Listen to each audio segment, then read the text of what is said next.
Let knowledge flow like a river, without any hindrance. Don't make it like a stagnant pool.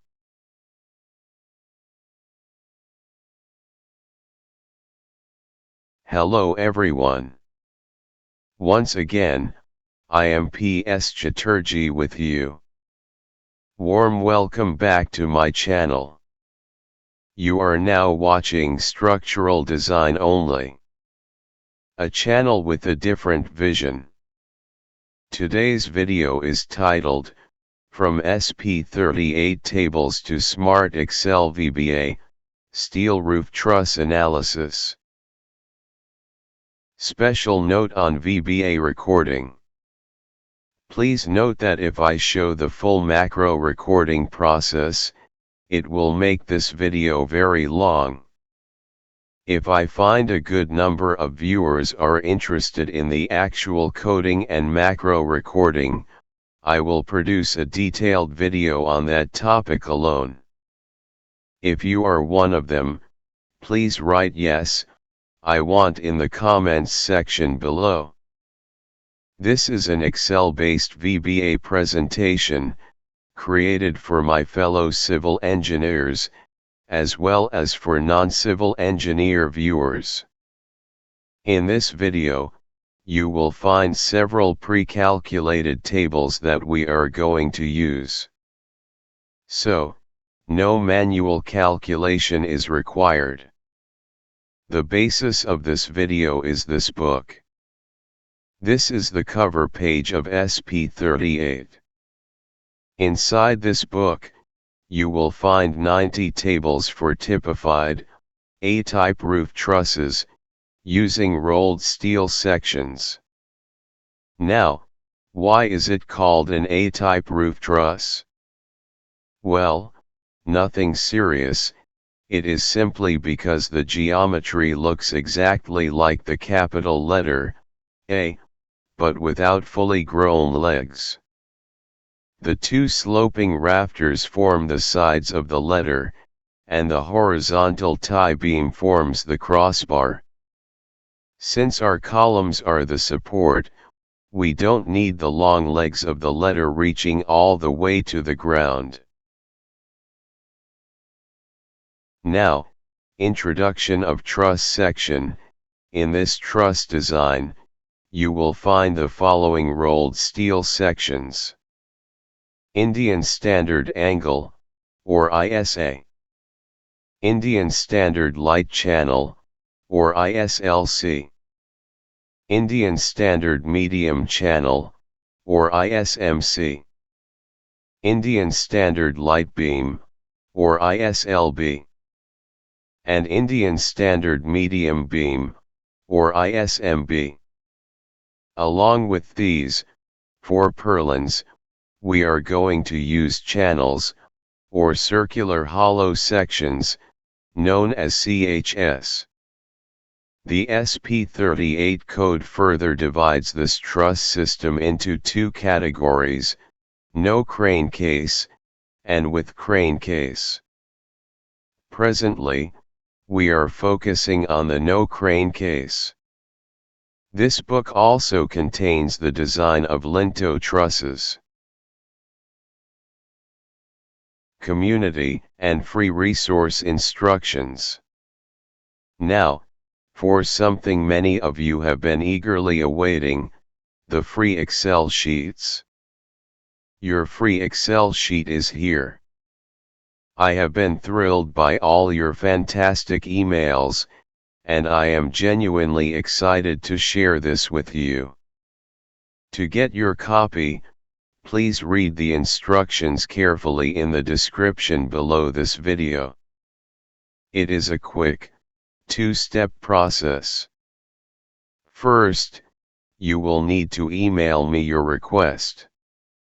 Second, leave a comment on this specific video letting me know you have sent the email. Both steps are absolutely essential. Once you have received the file, a quick "got it" or "thank you" in the comments would truly make my day. If I ask you, is sharing free knowledge on YouTube good or bad? I know your answer will be, good. If your answer is good, then please support my work. You can do that in 6 ways. Number 1, watch my videos in full. Number 2, if this video helped you, give it a big thumbs up. Number 3, if you liked this video, consider subscribing. Number 4, share the link to this video. Remember, sharing knowledge means enhancing knowledge.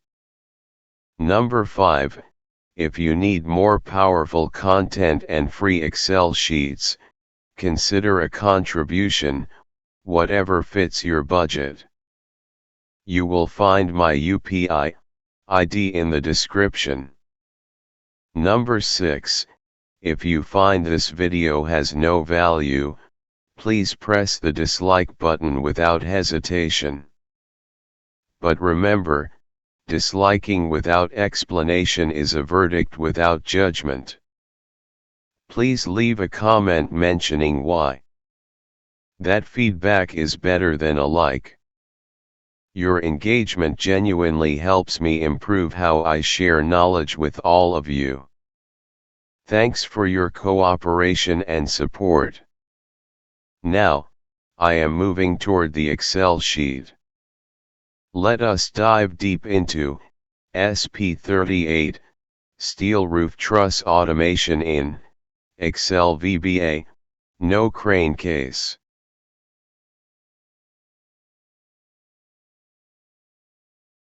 Now we are on the dashboard of Excel, SP-38 Steel Roof Truss Automation in Excel VBA, no crane case. I think it will be better to start from the introduction of roof trusses that we can design by the help of this sheet, without any further calculation. Now, we are seeing 2 figures that explain the design geometry. On the left, we have an isometric view showing the bays. A bay is the space between 2 consecutive trusses. According to the SP-38 code, we have provided the 2 standard bay lengths, 4.5 meters, and 6.0 meters. Explanation of span, slope, and wind load. On the right side, we see the sectional elevation of the truss. Let us look at the 3 main factors defined in the SP-38 standards. First, the span. This is the horizontal distance between the centers of the supporting columns. In the SP-38 standards, spans are 9, 12, 18, 24 and 30 meters. Second, the slope. The slope is defined by the ratio of the vertical rise, V, to the horizontal run, H. Following SP-38, we have provided 3 standard slopes, 1/3, 1/4, and 1/5. Third, the wind pressure. For structural safety, the SP-38 manual includes 3 wind load categories, 100, 150, and 200 kilograms per square meter. Now, let us look at the core of our structural geometry. You are going to see on screen the single line diagrams for the 5 different spans covered by the SP-38 code. Each of these diagrams represents a different A-type configuration designed to handle specific structural loads. First, it is the span of 9 meters. You will find a number with preceding text, M and J. M stands for the member number, and J stands for the joints. In this truss, we have 13 members in 1/2. The pattern of these trusses is very similar to standard engineering practices. Now, we are seeing the single line diagram of the 12-meter span truss. As the span increases, you will notice the internal member arrangement stays relatively consistent with the 9-meter version, but the length of the rafters and the bottom tie beam increases to cover the wider area. In the 12-meter span truss, we have 17 members in the 1/2. The SP-38 tables ensure that the member sizes are automatically adjusted for this additional distance. Moving to the 18-meter span, the geometry begins to grow in complexity. Notice the addition of more internal struts and ties to prevent buckling over the longer distance. We now have more joints, from J01 to J13, and 23 members in the 1/2, to maintain structural stability under the different wind and slope conditions. Next is the 24-meter span. At this width, the A-type configuration becomes much denser. There are now 20 joints and over 29 members in 1/2. Handling this manually would be a nightmare, but our VBA script identifies every single joint from J01 to J20 instantly to fetch the correct data. Finally, we reach the 30-meter span. This is the largest configuration in the SP-38 manual for this type. The joint count rises to 19, and the member labels go all the way up to M35. Every single line you see here is backed by a dedicated technical table. By using this automation, you can design this massive 30-meter truss with the same speed and accuracy as the smallest 9-meter version. In conclusion, let us look at the massive amount of data this script handles.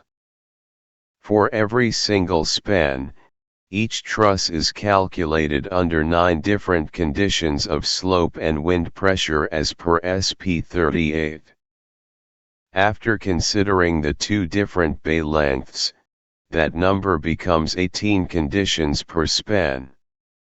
In this sheet, we cover the 5 major spans used in SP-38, 9, 12, 18, 24, and 30 meters.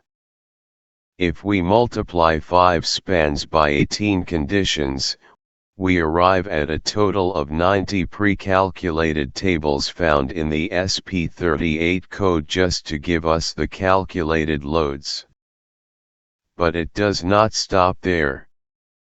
To find the actual member sizes and sections, SP-38 provides us another 90 tables. My VBA automation navigates all of this data for you instantly, so you don't have to flip through hundreds of pages manually. Segment 1, the dashboard inputs. Now, I am going to explain this Excel dashboard. On row 2, our first data point is bay numbers, which is currently set to 3. Next, we have our primary design inputs. The span of the truss is 9 meters, the bay length is 4.5 meters, and the wind pressure is 100 kilograms per square meter.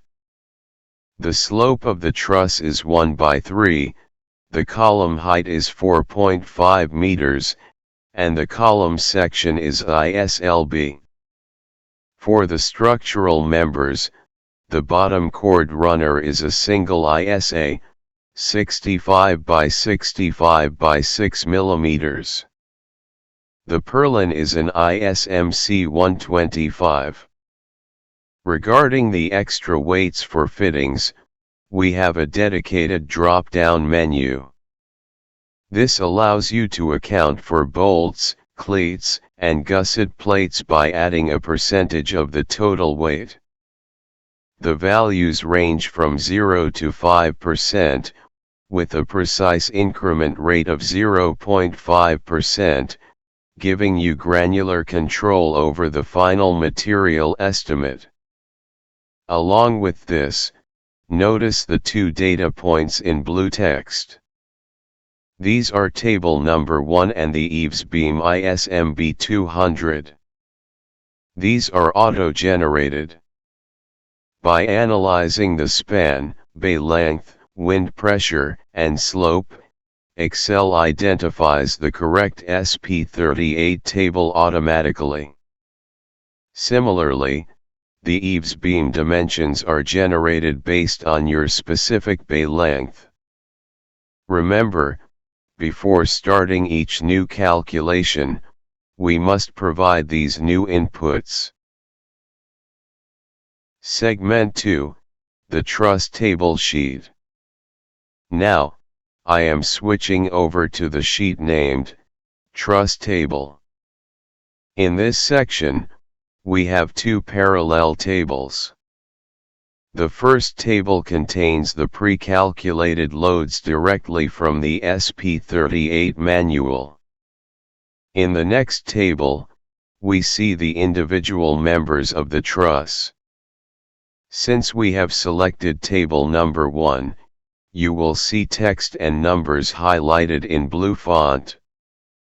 This indicates that this is our active table.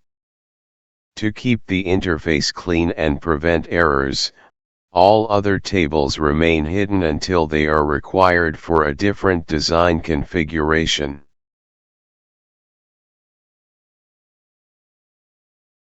Segment 3, the report and live test. Now, I am switching over to the sheet named Report. This is where we store our final calculated data. As you can see, this table is currently blank. Let us move back to the dashboard once again to perform some live tests and see the VBA automation in action. Segment 4, new test number 1. Before starting a new calculation, we must click the button named Refresh before start. I am pressing it now. As a result, you can see that the cells for bay numbers, span, bay length, wind pressure, slope, and all other parameters have become blank yellow cells. These yellow cells serve as a visual reminder to provide your new input data. Now, let us provide the inputs. Bay numbers equals 4. Span equals 9 meters. Bay length equals 4.5 meters. Wind pressure equals 150 kilograms per square meter. Slope equals 1/3. Column height is 4.5 meters. Next, for the steel sections. Column section equals ISLB. Runner equals single ISA, 65, 65, and 6 millimeters.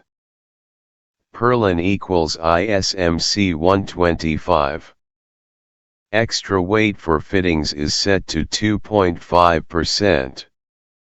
Look. Excel has automatically identified this as table number 2. To bring the technical data to the dashboard, we simply click the button named Bring Tables. Now, we see two tables copied from the truss table sheet directly onto this dashboard. The top table provides the analysis results, while the bottom table lists the member lengths and weights. In the second table, we can see that the weight of a single truss is 183 kilograms.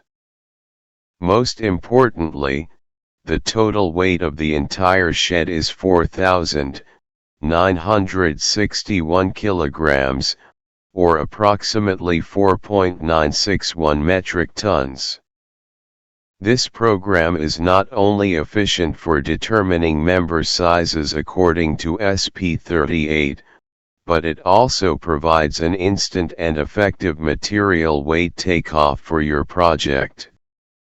This specific weight takeoff portion was developed by me to bridge the gap between design and estimation. Therefore, this program is not only a powerful tool for the structural engineer, but it is also highly effective for QA engineers and quantity surveyors who need accurate data for material procurement and quality control.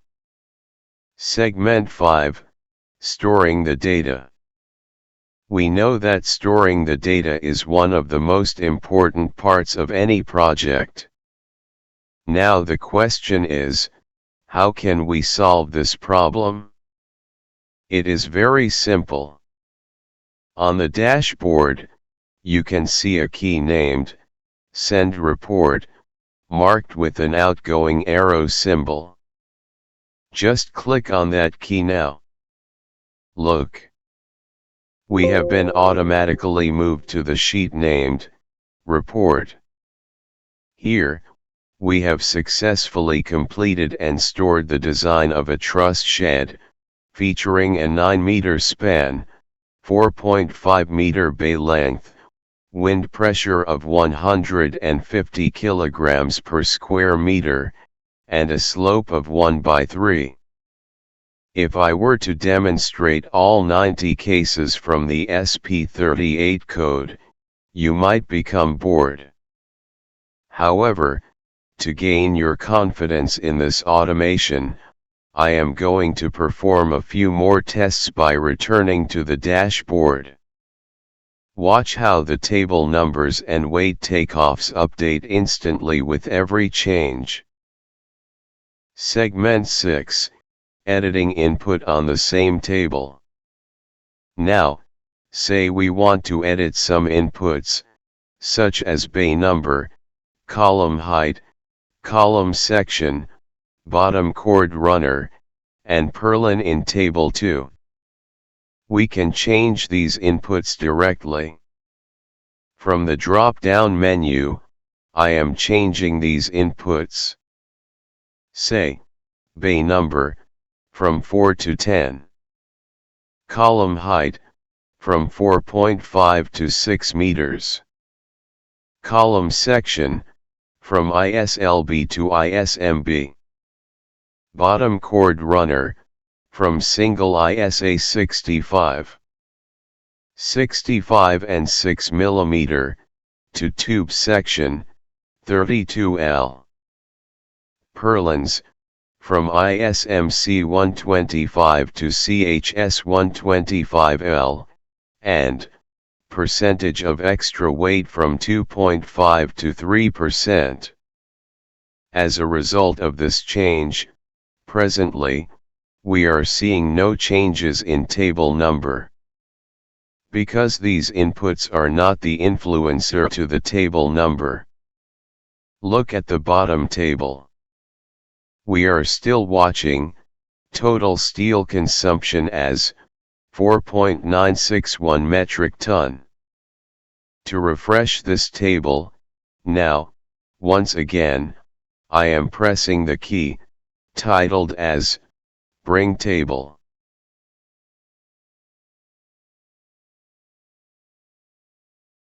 Look closely, now we are seeing total steel consumption changed from 4.961 metric ton to 15.803 metric ton. Now I am sending these reports to the report sheet by pressing the key, Send Report. Now, we are on the sheet named as Report and look, this new report is placed just below the first report. Once again I am returning to the dashboard for few more new tests. Segment 7, changing bay length. This time, keeping other input unaltered, I am just changing the input, bay length from 4.5 to 6 meter. As a result of this change, we are seeing, table number has changed from 2 to 11. We are also seeing the drop-down menu for bottom chord runner and purlins, turned into yellow fill and strike-through text. This changes, intimating us to take some necessary action. We have to change the section, because these sections are not suitable for this truss. Now, I am pressing the drop-down menu for bottom chord runner, and we are seeing changes in available sections. Instead of ISA 65, 65 and 6 mm, and tube section, 32L, now, it is ISA 90, 90, and 6 mm, to tube section, 50L. Same thing we are seeing for purlins. Here it is changed from ISMC 125 and CHS 125L, to ISMC 150 to CHS 150L. I have customized these drop-down menus by logic. From this, say I am selecting single ISA 90, 90, and 6 mm, for bottom chord runner, and I am selecting ISMC 150, for purlins. With this changes, we are finding no warnings. By pressing the key, bring table, I am bringing the table 11 on this dashboard. And we are seeing, total steel consumption, increased from 4.961 metric ton, to 19.908 metric tons, approximately. Because we increased bay numbers. Now, I am storing this to our report section. Look, once again this table stored just below, the second table.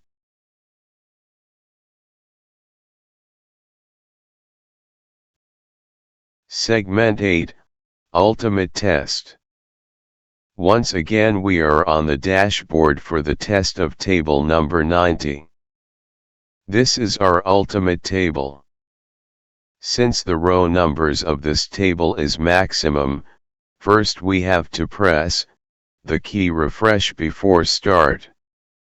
To reach the table number 90, first I am selecting the span 30 meters.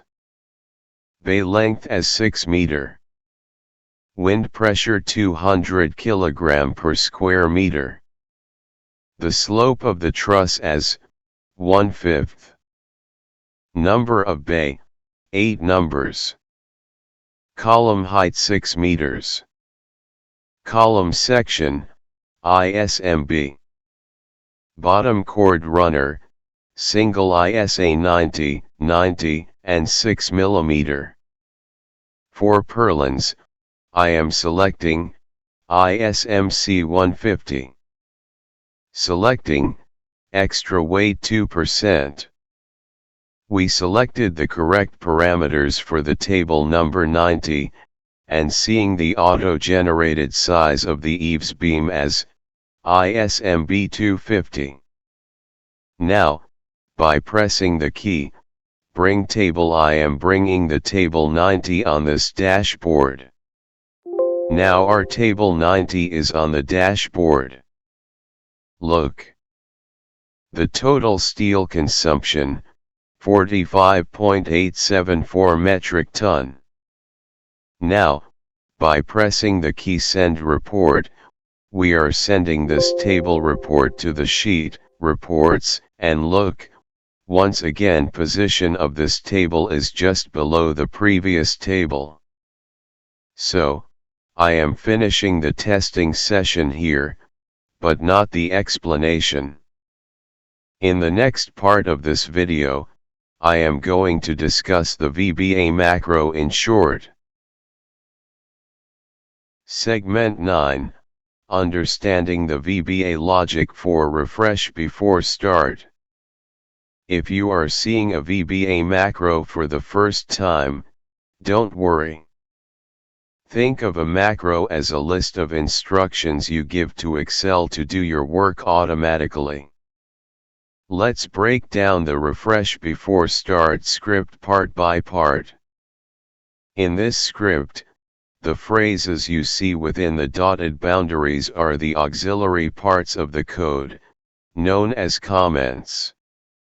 Technically, if we do not write these, the script will still run perfectly fine. So, why should we write them? Because they act as a guide to the purpose of the commands below. They help us, and anyone else reading the code, understand exactly what each step is doing. The next question is, where do we have to write this? The answer is in the Visual Basic Editor, which is built directly into software like Microsoft Excel. And here is a very important question: is it mandatory to write the script manually? The answer is no. We can provide these instructions to Excel simply by performing the task and recording our movements using the macro recorder feature. This allows the Visual Basic application to generate the code for you automatically. Part 1. Cleaning the results. First, we have application.screenUpdating equals false. This simply tells Excel, do your work behind the scenes and don't flicker the screen. It makes the program feel much faster. Next, look at the width range block for cells A5 to L80. This is our main results area. To make it ready for a new design, the code does 4 things. 1. It deletes all old text and numbers. 2.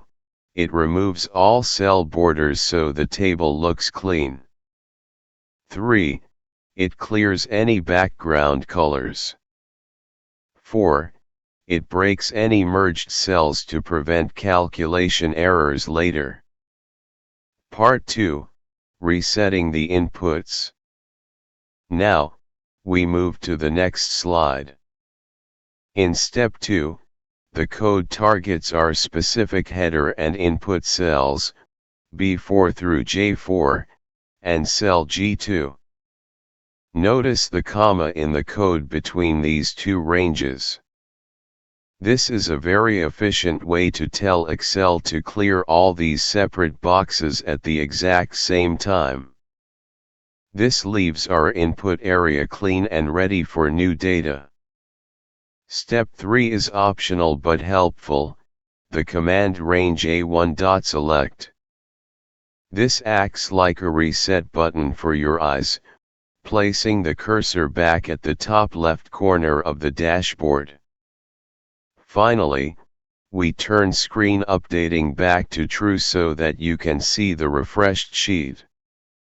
A success message pops up to confirm that the task is complete and the tool is ready for your next project. When writing a macro, we must provide a name. This is similar to a file name, but instead of a space, we must use an underscore. I have named this macro, refresh_data. After saving your macro, return to the dashboard of your Excel sheet. Place your mouse on the key named refresh before start. Without clicking the key, simply right-click your mouse. you will find an option called Assign Macro. Click on it and select your macro from the list. Now, this key will act as your personal orderly, performing the task exactly as instructed. I think it is very simple. What do you think? Segment 10, the bring table logic. Let's look at how the bring_selected_table macro works across these two slides. Slide 1, Setup and Search. In the blue block, the macro identifies our sheets and reads the table number you entered in cell I2 of the dashboard. If the number is not between 1 and 90, it stops and asks you to enter a valid number. Moving to the green block, the code calculates the table height and start row based on your selection. It then clears any old data from the dashboard to prepare for the new report. Segment 10, the bring table logic. Let's look at how the bring_selected_table macro works across these two slides. Slide 1, Setup and Search. In the blue block, the macro identifies our sheets and reads the table number you entered in cell I2 of the dashboard. If the number is not between 1 and 90, it stops and asks you to enter a valid number. Moving to the green block, the code calculates the table height and start row based on your selection. It then clears any old data from the dashboard to prepare for the new report. Segment 11, the send reports logic. Finally, let's look at the macro that saves our hard work, send_report_02. Like before, we will follow the blue and green blocks. The blue block, preparation. In the blue block on the left, the macro identifies the dashboard and the report sheet. It then performs two important tasks. First, it finds the last row of data in your dashboard. If it finds nothing, it shows a warning message and stops.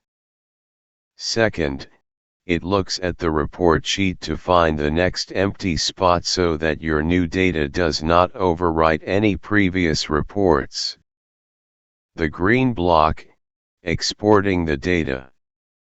Now, look at the green block on the right. This is where the actual transfer happens. The macro copies your results and uses paste special to bring the values and formatting into the report sheet. To make the report look professional, it uses auto-fit to adjust the column widths automatically. Finally, it selects the range A1 to J3 and zooms in to give you a clear view of the saved data. A success message confirms that your report has been sent successfully. It's a perfect way to keep your projects organized. At the beginning, I mentioned that showing the full VBA coding would make this video too long. If you want a separate, detailed macro recording tutorial, simply comment yes, I want. Your response will decide the next video. If this session added value, press like. And if you are serious about mastering Excel VBA automation, subscribe. Share this video with someone who needs it because sharing knowledge enhances knowledge. Thank you for watching. See you in the next video.